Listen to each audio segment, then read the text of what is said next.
খবর 24 সাথে আপনাকে স্বাগত। নতুন নতুন খবর জানার জন্য আমাদের চ্যানেলে চোখ রাখুন।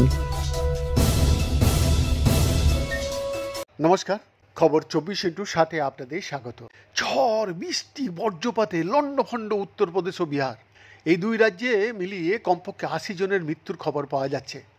গতকাল বৃহস্পতিবার সন্ধ্যার পর থেকে প্রবল ঝড় এবং বজ্রবিদ্যুৎ সহ বৃষ্টিপাতের সাক্ষী হয়েছে এই দুই রাজ্যের বিস্তীর্ণ এলাকা।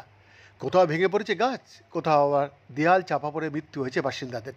বজ্রপাতে সবচেয়ে বেশি মৃত্যু হয়েছে নালন্দায়। গত 24 ঘন্টায় বিহারে মৃত্যু হয়েছে 58 জনের, এর মধ্যে নালন্দাতেই মৃত প্রায় 22 জন।